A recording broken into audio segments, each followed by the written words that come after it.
जय हिंद बच्चों, welcome to my channel Anil tutorial classes. एक बार फिर से स्वागत है आपका अपने ही चैनल अनिल ट्यूटोरियल क्लासेस में। तो बच्चे, कल के वीडियो में हम लोगों ने जो क्लास 10 का केमिस्ट्री है, उस केमिस्ट्री का चैप्टर 2 का हम लोगों ने ऑब्जेक्टिव क्वेश्चन देखा था, जिसमें 40 क्वेश्चन लेकर आए थे।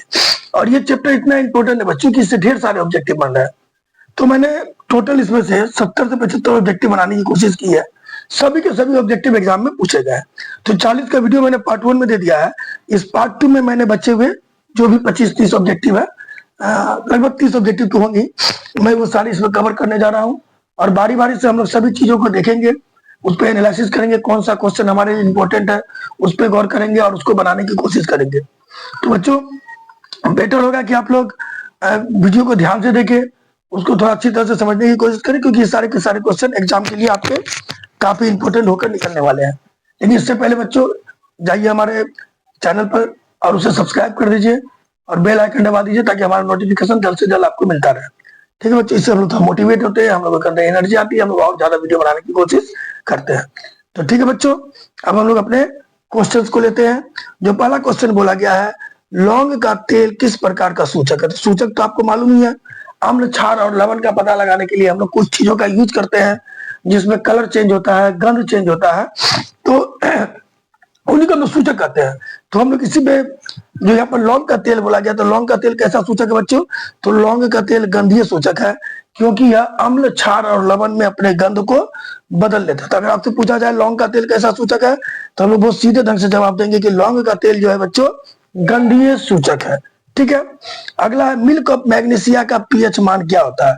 MgOH2, मिल्क ऑफ मैग्नीशिया, जिसका यूज हम लोग पेट में जो एसिड बन जाता है, अधिक खाने से जो पेट में HCl की मात्रा बढ़ जाती है, उस HCl की मात्रा को कंट्रोल करने के लिए हम लोग मिल्क ऑफ मैग्नीशिया का यूज करते हैं। और मिल्क ऑफ मैग्नीशिया क्या है बच्चों? मिल्क ऑफ मैग्नीशिया क्षार है, ध्यान दीजिएगा, क्योंकि हमारे पेट में बन रहा है HCl।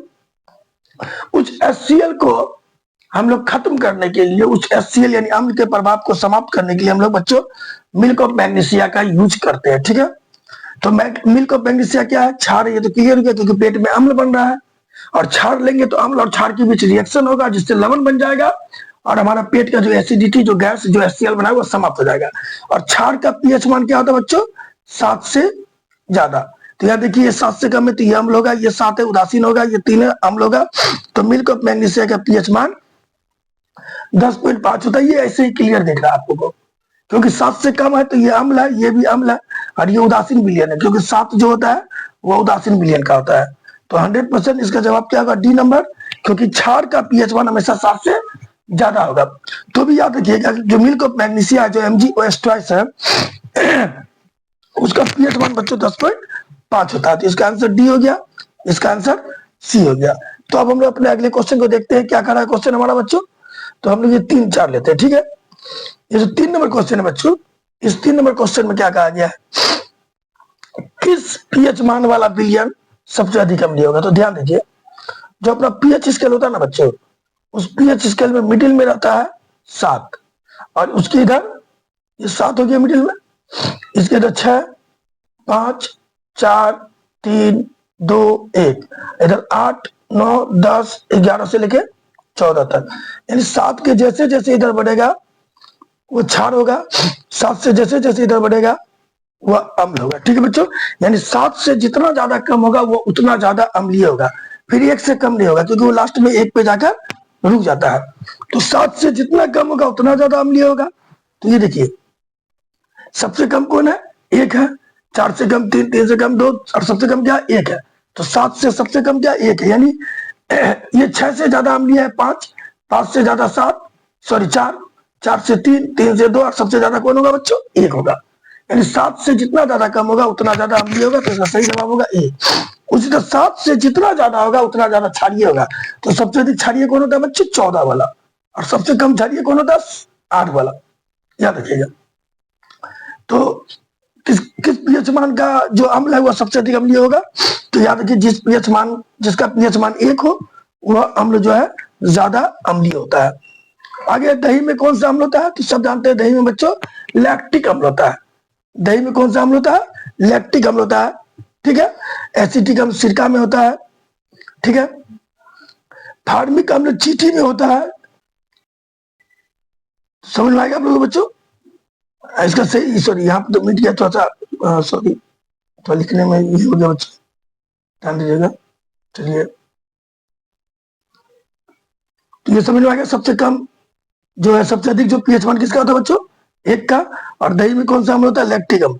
कौन सा अम्ल होता है बच्चों दही में? लैक्टिक अम्ल। एसिटिक अम्ल सिरका में होता है, मालूम है आप लोगों को? ठीक है। फार्मिक अम्ल होता है चींटी में, मालूम है। और टार्ट्रिक अम्ल किसमें होता है बच्चों? खट्टे फल जैसे इमली हुआ, अंगूर हो गया, इन सब चीजों में टार्ट्रिक अम्ल होता है। इमली में होता है मोस्टली, अंगूर में भी होता है, कच्चे अंगूर में टार्ट्रिक अम्ल भी होता है, सिट्रिक अम्ल भी होता है। तो ये हम लोग क्लियर हो गया। अब हम लोग अपने अगले क्वेश्चन लेते हैं, ठीक है बच्चों? ये क्वेश्चन क्या कर रहा है? बेकिंग सोडा का सूत्र क्या है बच्चों? किसका सूत्र? Baking soda. देखिए, बेकिंग सोडा का सूत्र होता है बच्चों NaHCO3। क्या होता है? NaHCO3, जिसको हम लोग कहते हैं sodium hydrogen carbonate.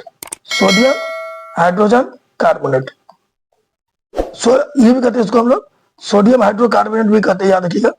Sodium hydro carbonate भी कहा जाता है। तो याद रखिए, बेकिंग सोडा का सूत्र क्या चीज होता है बच्चों? NaHCO3। अगर नाम के बारे में बोला जाए तो आप लोग सोडियम हाइड्रोजन कार्बोनेट भी लिख सकते हैं और सोडियम हाइड्रो कार्बोनेट भी लिख सकते हैं। अगला सूत्र है बच्चों, सोडा एस क्या है? तो देखिए, सोडा एस का रासायनिक सूत्र क्या होता है? तो सोडा एस का रासायनिक सूत्र होता है बच्चों Na2CO3। Na2CO3 सोडा एस का रासायनिक सूत्र होता है, जिससे धोबिया सोडा भी कहते हैं हम लोग, धोबिया सोडा या धोबन सोडा भी कहते हैं, यानी हम लोग वाशिंग सोडा भी इसको कह सकते हैं। सोडा ऐसी वाशिंग सोडा, बस इसमें थोड़ा सा हम लोगों को नमी मिलाना पड़ता है, उसको दाने के रूप में कन्वर्ट करना पड़ता है, इसके लिए थोड़ा सा जल चाहिए इसमें। नहीं तो सूत्र जो है इसका बच्चा Na2CO3 होगा। सोडा इसका सूत्र Na2CO3 होगा, सोडियम कार्बोनेट, इस चीज को माइंड में रखिएगा। सोडा इसको ही धोबिया सोडा या वाशिंग सोडा के नाम से जानते हैं। बस इसमें हल्की सी हम लोगों को क्या मिलानी पड़ती है? जल की मात्रा मिलानी पड़ती है। ठीक है बच्चों, ये छठा नंबर हो गया।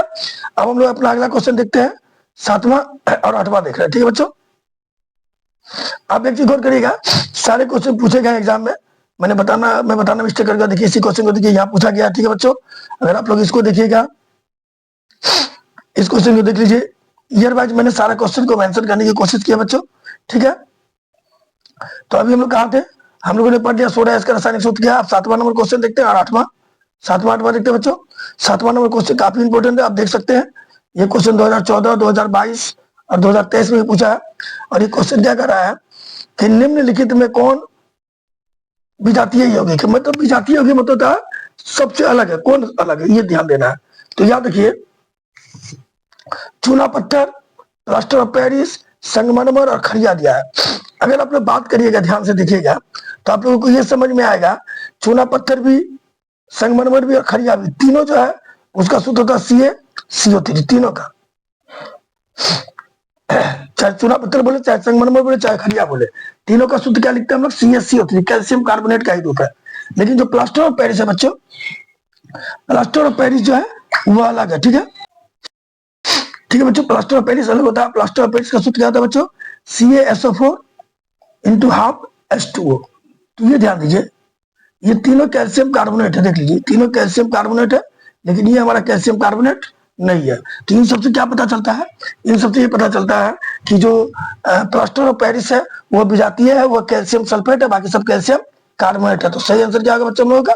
B number. ठीक है, आगे आते हैं, शल्य चिकित्सा में टूटी हुई हड्डी को जोड़ने में, टूटी हुई हड्डी को जोड़ने में किसका उपयोग होता है? तो देखिए, याद रखिएगा कि जो टूटी हुई हड्डी रखती है उसको जोड़ने में हम लोग किसका उपयोग करते हैं?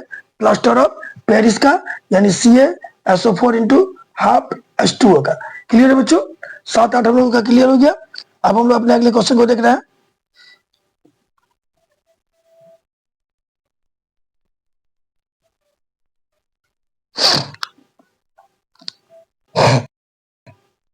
देखिए, अगला क्वेश्चन क्या दिया है, जो आयोडीन युक्त नमक कैसे बनता है? देखिए, कभी भी याद रखिए, जो नमक होता है उस नमक का सूत्र होता है NaCl। इसमें अगर हमको आयोडीन युक्त बनाना है तो इसमें हमको या तो Ki मिलाना होगा, पोटेशियम आयोडाइड, क्या बच्चों? पोटेशियम आयोडाइड, आयोडाइड या KiO3 मिलाना होगा, पोटेशियम आयोडेट। ठीक है बच्चों, तो अगर हम लोग NaCl में Ki मिला दिए तो भी ये भी आयोडीन युक्त नमक है, और NaCl में KiO3 मिला दिए तो भी ये आयोडीन युक्त नमक है।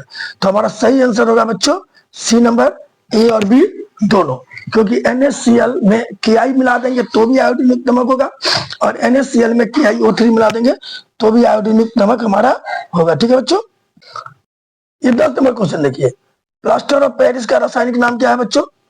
प्लास्टर ऑफ पेरिस, जिसका सूत्र होता है CaSO4 इंटू हाफ H2O, इसका रासायनिक नाम क्या है बच्चों? तो इसका रासायनिक नाम है कैल्शियम सल्फेट हेमीहाइड्रेट। क्या नाम है बच्चों?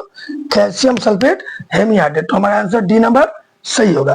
ठीक है, आगे ओलेइक अम्ल, सिट्रियरिक अम्ल और पामिटिक अम्ल कैसे अम्ल है? तो याद रखिए, ओलेइक अम्ल, सिट्रियरिक अम्ल और पामिटिक अम्ल उच्च वसा अम्लों के उच्च वसीय लवण है। कैसे लवण है बच्चों? उच्च वसीय लवण है, यानी इसका जो इसमें कार्बन की मात्रा C15 से C20 के बीच होती है। तो कैसे लवण है बच्चों? ये हमारा है वसीय लवण। कैसा लवण है? वसीय लवण। तो 11 नंबर का आंसर क्या होगा बच्चों? सी नंबर। 12 नंबर क्या दिया बच्चों? कौन सा पदार्थ नीले लिटमस पत्र को लाल कर देता है? हम लोग जानते हैं कि नीला को लाल कौन बनाता है, बताइए? तो नीला लाल कौन बनाता है? अम्ल बनाता है। कौन बनाता है नीला को लाल? अम्ल बनाता है। देखिए नंबर गलत हो गया, ए बी, ये यहाँ होना चाहिए था। चलिए ये बी होगा, ये सी होगा और डी होगा। कौन सा पदार्थ नीले लिटमस पत्र को लाल कर देता है बच्चों? तो याद रखिएगा, अम्ल जो है नीला को लाल कर देता है और भस्म जो है लाल को नीला कर देता है। इस चीज को ध्यान दीजिएगा। तो कौन सा पदार्थ नीले लिटमस पत्र को लाल कर देता है? नीला लिटमस पत्र को लाल करने की क्षमता किसके अंदर बच्चों? वह है अम्ल के अंदर। तो आंसर अम्ल होगा, यानी ऑप्शन नंबर बी हमारा सही होगा। अगर हम लोग 13 नंबर का बात करें, खाने वाले सोडे का रासायनिक सूत्र क्या है? तो याद रखिए, खाने वाले सोडे का रासायनिक सूत्र है NaHCO3, जिसको कहते हैं हम लोग sodium hydrogen carbonate. Sodium hydrogen carbonate हमारा खाने वाला जो सोडा है उसका रासायनिक सूत्र है। तो हमारा ऑप्शन नंबर बी बच्चों बिल्कुल सही होगा। ठीक है, अब अपने अगले क्वेश्चन को लेते हैं कि अगला क्वेश्चन क्या है, ध्यान दीजिएगा। 13 नंबर में क्या बोला बच्चों? 13 नंबर में बोला है कि खाने वाला जो साधारण नमक है, जो हमारा साधारण नमक है बच्चों, उस साधारण नमक का रासायनिक सूत्र क्या है? तो साधारण नमक का रासायनिक सूत्र होता है NaCl सोडियम क्लोराइड। ये हमारा खाने वाला नमक है बच्चों। तो इसका सूत्र क्या होगा? NaCl। तो ऑप्शन नंबर सी होगा। NaOH क्षार है, CaCO3 कैल्शियम कार्बोनेट, ये खाने वाला लवण नहीं है। Na2CO3 सोडियम बाई कार्बोनेट, ये भी हमारा खाने वाला लवण नहीं है। तो सही जवाब क्या होगा बच्चों? सी नंबर होगा NaCl, जो हमारा खाने वाला लवण है उसका रासायनिक नाम होता है NaCl। ठीक है बच्चों, अब 15 नंबर और 16 नंबर देखते हैं हम लोग। ये जो 15 नंबर वो क्वेश्चन है बच्चों, 15 नंबर में क्या बोला गया है? 15 नंबर में बोला गया है कि निम्न में कौन सा आयन लाल या लिटमस छूट गया है, लाल लिटमस पत्र को नीला करता है? ध्यान दीजिए, तो लाल को नीला कौन करता है बच्चों? लाल को नीला करता है क्षार, और क्षार में कौन सा आयन होता है बच्चों? OH minus. क्या रहता है? OH minus. अगर बोला जाता है नीला को लाल कौन कर देता है, तो नीला को लाल कौन करता है बच्चों? नीला को लाल करता है अम्ल, और अम्ल में क्या रहता है? H plus. तो यहाँ पर क्या बोला है कि कौन सा आयन लाल लिटमस पत्र को नीला कर देता है? तो भैया लाल को नीला करने की क्षमता किसके पास है? क्षार के पास है या भस्म के पास है। और क्षार तथा भस्म में क्या होता है? OH माइनस होता है। तो हमारा जवाब होगा OH माइनस, बी नंबर। अगर बोलता कि कौन सा आयन नीला को लाल कर देता है, तो नीला को लाल करने की क्षमता अम्ल के पास होती है, तो हमारा आंसर हो जाता H प्लस। लेकिन ऐसा नहीं बोला है, यहाँ पर बोला गया लाल को कौन नीला कर देता है, तो हम लोग जवाब देंगे क्षार। और क्षार में कौन सा आयन रहता है? OH माइनस होता है। तो सही जवाब होगा OH माइनस। अगला 16वां नंबर जो क्वेश्चन है वो क्या बोल रहा है? धोबिया सोडा, धोने वाला सोडा का रासायनिक का नाम क्या है? तो धोने वाला सोडा का रासायनिक सूत्र क्या है? तो याद रखिए Na2CO3 into Na2CO3 into 10H2O हमारा धोने वाला सोडा का रासायनिक सूत्र क्या है? सूत्र है जिसको हम लोग सोडियम कार्बोनेट करते हैं, सोडियम कार्बोनेट डेकाहाइड्रेट के नाम से भी कह सकते हैं, सोडियम कार्बोनेट डेकाहाइड्रेट। या फिर सोडियम कार्बोनेट डेकाहाइड्रेट या फिर ओनली सोडियम कार्बोनेट भी इसको कहा जा सकता है। ठीक है बच्चों, जिसको हम लोग कहते हैं धोबिया सोडा या धोने वाला सोडा Na2CO3। ठीक है, 17 नंबर क्वेश्चन क्या बोला बच्चों, निम्न में कौन प्रबल क्षार है। याद रखिए NaOH जो है बच्चों, सोडियम हाइड्रोक्साइड, ये सबसे मजबूत क्षार होता है। अगर हम लोग अम्ल का बात करें तो सबसे मजबूत अम्ल होता है H2SO4, उसके बाद होता है उसके बाद HCl और उसके बाद HNO3। ठीक है बच्चों, और अगर हम लोग भस्म में आते हैं, प्रबल भस्म में, तो प्रबल भस्म में सबसे होता है NaOH, उसके बाद होता है KOH। तो सबसे मजबूत भस्म या सबसे मजबूत क्षार कौन है बच्चों, NaOH। ठीक है, आगे दूध से दही बनने की में कौन सी अभिक्रिया है। दूध से दही बनना कौन सा अभिक्रिया है, तो दूध से दही बनना बच्चों किण्वन अभिक्रिया। इस चीज को याद रखिएगा, दूध से जो दही में चेंज होता है, जो लैक्टोबैसिलस नामक सूक्ष्मजीव के द्वारा दूध से दही में बदलता है, वो किस अभिक्रिया का उदाहरण है, तो किण्वन अभिक्रिया का उदाहरण बच्चों। इस चीज को माइंड में रखिएगा। ठीक है, अगला है दांत का सबसे कठोर भाग कौन है। जो मनुष्य का दांत होता है, दांत का सबसे कठोर भाग कौन है बच्चों, इनामेल है। दांत का सबसे कठोर भाग बच्चों इनामेल है। इस चीज को माइंड में रखिएगा, इनामेल दांत का सबसे मजबूत भाग है। इतना मजबूत है कि वो हड्डी से ही मजबूत है। इनामेल दांत का ऐसा भाग है जो हड्डी से भी मजबूत है। ठीक है बच्चों, स्टार्च की, अगला क्वेश्चन देखिए बच्चों, ध्यान दीजिएगा।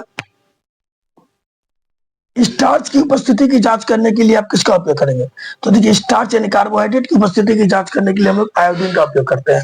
क्योंकि जैसे ही हम लोग आयोडीन के घोल में स्टार्च को डालते हैं उसका रंग नीला काला हो जाता है। क्या हो जाता है, नीला काला। स्टार्च या कार्बोहाइड्रेट जो भी कहिए, स्टार्च या कार्बोहाइड्रेट जो भी कहिए, इसको अगर हम लोग आयोडीन के घोल में डालेंगे तो इसका रंग क्या हो जाएगा बच्चों, नीला काला हो जाएगा। तो क्लियर है कि अगर हमको स्टार्च की उपस्थिति की जांच करनी है तो आयोडीन के घोल का प्रयोग करेंगे। आयोडीन के घोल में स्टार्च को डालेंगे, अगर रंग नीला काला हो गया तो समझिए कि उसमें उसमें क्या बोलता है, कार्बो स्टार्च बना है। अगर मतलब किसी भी चीज को आयोडीन के घोल में डाले और उसका रंग नीला काला हो जाए तो मान के चलिए कि उसमें स्टार्च है, कार्बोहाइड्रेट है, और नीला काला नहीं हुआ तो उसमें स्टार्च या कार्बोहाइड्रेट नहीं है। अगला सूत्र है बच्चों CaOCl, Cl नहीं होगा, यहाँ 2 होगा, ये ऐसे CaOCl2। तो CaOCl2 का साधारण नाम क्या है, प्रचलित नाम या साधारण नाम क्या है, तो कहेंगे ना बच्चों CaOCl2 जो है ना ऐसे भी लिखा हुआ मिलेगा आपको, CaOCl और यहाँ Cl रहेगा, तो Cl बना कर Cl2 हो गया। तो कभी कभी आपको ऐसे भी लिखा हुआ मिलेगा। जनरली आप बहुत बच्चे ऐसे लिखते हैं, बहुत ऐसे लिखते हैं, किताबों में अलग अलग ढंग से लिखा जाता है। और ये किसका सूत्र है, CaOCl2 किसका सूत्र है बच्चों, तो ये है विरंजक चूर्ण का सूत्र। किसका सूत्र है, विरंजक चूर्ण का। ठीक है बच्चों, क्लियर हो गया कि CaOCl किसका रासायनिक किसका सूत्र है विरंजक चूर्ण का। लेकिन देखिए इसका रासायनिक नाम के बारे में बात कहा जाए तो इसका रासायनिक नाम होता है कैल्शियम ऑक्सी क्लोराइड। अगर इसका बोले पूछा जाए कि विरंजक चूर्ण का रासायनिक नाम क्या है तो क्या बोलेंगे, कैल्शियम ऑक्सी क्लोराइड। इस चीज को माइंड में रखिएगा। लेकिन ये कभी कभी ना बच्चों ऐसे लिखा जाता है, कहीं कहीं आपको ऐसे लिखा मिलेगा CaOCl2 या CaOClCl, ऐसे भी लिखा मिलेगा। तो दोनों ही आपका विरंजक चूर्ण का सूत्र, इस चीज को याद रखिएगा। लेकिन अगर नाम के बारे में बात किया जाए तो इसका नाम होता है कैल्शियम ऑक्सी क्लोराइड। ठीक है बच्चों, ये 22 नंबर क्वेश्चन देखिए बच्चों, क्या कहा, यशत पुष्प फिलोस्फर वूल क्या है। 2023 में क्वेश्चन पूछा गया है यशत पुष्प या फिलोस्फर वूल क्या है, तो याद रखिएगा ZnO जिंक ऑक्साइड को हम लोग यशत पुल या फिलोस्फर वूल कहते हैं, क्योंकि इसकी परत जो है हम लोग किसी धातुओं के ऊपर चढ़ाते हैं। यानी जिंक ऑक्साइड की परत किसी धातु के ऊपर चढ़ाना या जिंक की परत किसी धातु के ऊपर चढ़ाना, यह शब्द लेपन कहलाता है। और उसमें क्या होता है, जिंक ऑक्साइड बनाया जाता है जिसके कारण जंग नहीं लगती। इस चीज को ध्यान दीजिएगा। शुष्क बर्फ का रासायनिक सूत्र क्या है, इसको समझने के लिए हम लोग पहले समझते हैं शुष्क बर्फ है क्या, ड्राई आइस क्या होता है। तो याद रखिएगा CO2 कार्बन डाइऑक्साइड जो है ना का शुष्क रूप, सूखा हुआ रूप जो है वह शुष्क बर्फ कहलाता है। ठीक है, क्लियर, कार्बन डाइऑक्साइड का शुष्क रूप शुष्क बर्फ कहलाता है। जैसे जल का ठोस रूप बर्फ कहलाता है, जल का गैसीय रूप भाप कहलाता है। तो सूत्र तो सबका, चाहे गैस बोलिए या भाप बोलिए या जल बोलिए या फिर बर्फ बोलिए, सूत्र H2 होता है, वही चीज है। कार्बन डाइऑक्साइड का जो ड्राई रूप है वो शुष्क बर्फ कहलाता है। तो सूत्र क्या होगा बच्चों हम लोगों का? CO2 हमारा सही होगा। शुष्क बर्फ का रासायनिक सूत्र क्या होता है? CO2। तो ऑप्शन नंबर बी हमारा बिल्कुल सही होगा। तो ये 22 और 23 हम लोगों का क्लियर हो गया बच्चों। ये 24 नंबर क्वेश्चन देखिए बच्चों। 24 नंबर में क्या बोला है? कोई विलयन नीले लिटमस पत्र को लाल कर देता तो पीएच मान क्या होगा? ध्यान दीजिए, अगर नीला को लाल कर दिया तो क्या होगा बच्चों? अम्ल होगा। और अम्ल का पीएच मान क्या होता है? 7 से कम।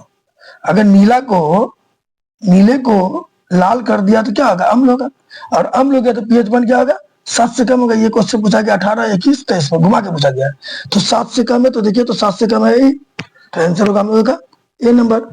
क्यों? क्योंकि हमको पहचानना नीला को लाल कौन करता है? तो नीला को लाल करता है अम्ल, और अम्ल का पीएच मान क्या होता है? 7 से कम। इसलिए हमारा सही जवाब होगा बच्चों ए नंबर। ये क्वेश्चन देख लीजिए कितना नंबर पूछा है, 18 में, 21 में, 23 में। तो ये बहुत इंपॉर्टेंट क्वेश्चन है। सिर्फ ये पहचानना है कि ये जो नीला लिटमस को लाल कर रहा है होता क्या है? अम्ल होता है। और अम्ल होता है तो पीएच मान क्या होगा? 7 से कम होगा। 7 कभी भी याद रखिएगा, अम्ल भस्म का किसी का भी जो है ये पीएच मान 7 नहीं होगा। अम्ल और भस्म का ये उदासीन विलयन का पीएच मान 7 होता है। इस चीज को ध्यान दीजिएगा। तो हमारा सही आंसर क्या हो गया? सही आंसर होगा 5 नंबर, क्योंकि उसका पीएच मान 7 से कम है, यानी वो अम्ल है। और ये दोनों 7 से अधिक है, तो ये दोनों क्या होगा मेरा? भस्म होगा। तो आंसर क्या होगा बच्चों हम लोगों का? ए नंबर। क्लियर हो गया? अगला क्वेश्चन बोलता है अम्ल के जलीय विलयन से क्या उत्पन्न होता है? यानी अम्ल को जल में घोलेंगे तो क्या उत्पन्न होगा बच्चों? सब जानते हैं H+। भस्म को जल में घोलेंगे तो OH-, लेकिन अम्ल को जल में घोलेंगे तो क्या होगा? H+ होगा। यानी क्या उत्पन्न होगा बच्चों? Hydrogen ion. क्या उत्पन्न होगा? Hydrogen ion. और ये क्वेश्चन कब पूछा गया बच्चों?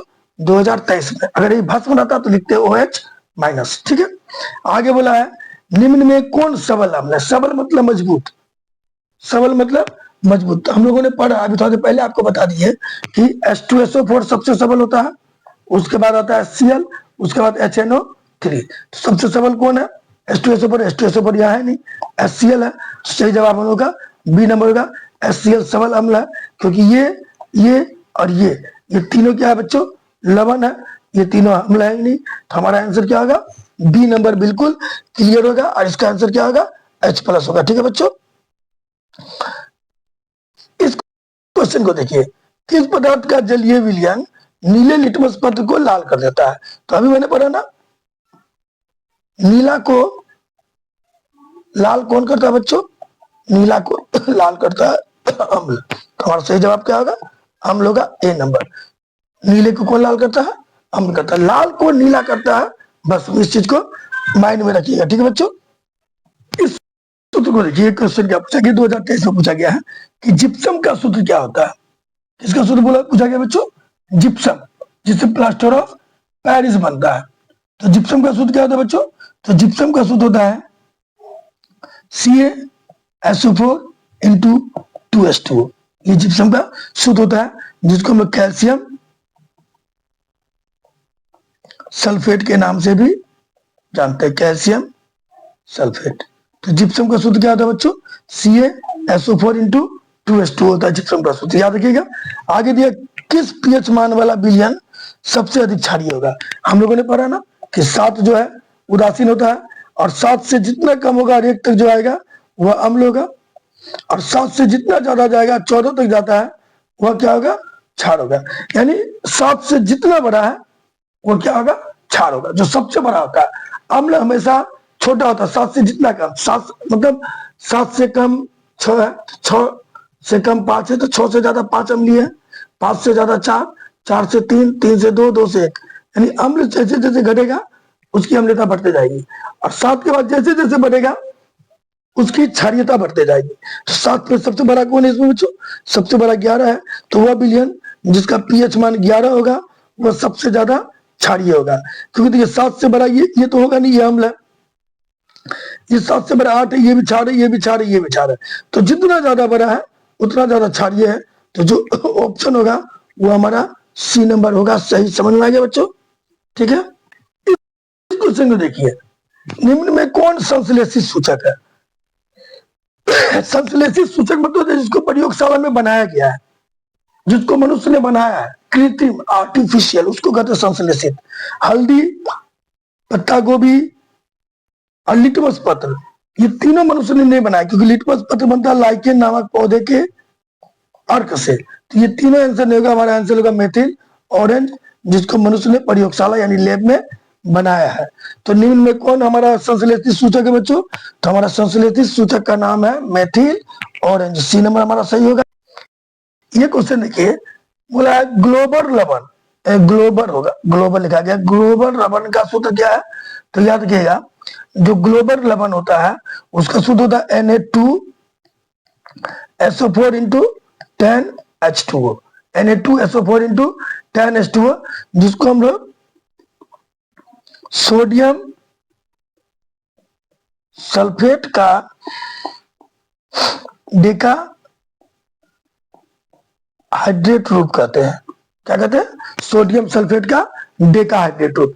तो ये तो आप लोगों का नहीं पूछेगा, लेकिन ये याद रखिएगा, जो ग्लोबल लवण होता है उसका सूत्र होता है Na2SO4 इंटू 10H2O। ठीक है बच्चों, इस क्वेश्चन को देखिए 2024 में पूछा है, चूना जल, चूना जल का रासायनिक नाम क्या है? तो चूना जल का रासायनिक नाम क्या है? तो याद रखिएगा, चूना जल का पहले सूत्र देख लेते हैं, क्या होता है? CaOH2। ये चूना जल का सूत्र होता है, तो इसका रासायनिक नाम क्या होगा? कैल्शियम Ca है, तो कैल्शियम हाइड्रोक्साइड, क्या नाम होता है? Calcium hydroxide. ये चूना जल का रासायनिक नाम क्या है? ठीक है बच्चों, समझ में आ गया आप लोगों को? निम्न में कौन दुर्बल अम्ल है? सबसे कमजोर अम्ल कौन है? तो याद रखिएगा, जो एसिटिक अम्ल होता है CH3COOH, क्योंकि हम तो आपको पहले बता दिए वीडियो में, सबसे अधिक से मजबूत है H2SO4, उसके बाद HCl, उसके बाद HNO3, ये तीनों जो है मजबूत है, यानी ये क्या है? सबल अम्ल है। सबल बोलिए, प्रबल बोलिए, ये तीनों प्रबल है, देख लीजिए, है तीनों है, तीनों प्रबल है। ये एसिटिक अम्ल है।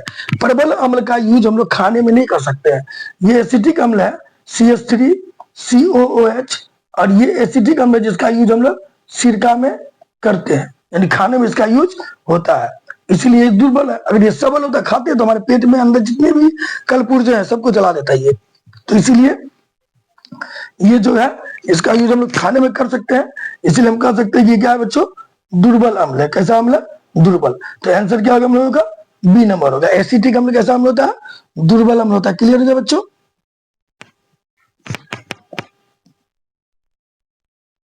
अब अगला क्वेश्चन देखते हैं। अगला, ऑक्जेलिक अम्ल का प्राकृतिक रूप क्या है? यानी मुख्य रूप से ऑक्जेलिक अम्ल किसमें पाया जाता है बच्चों?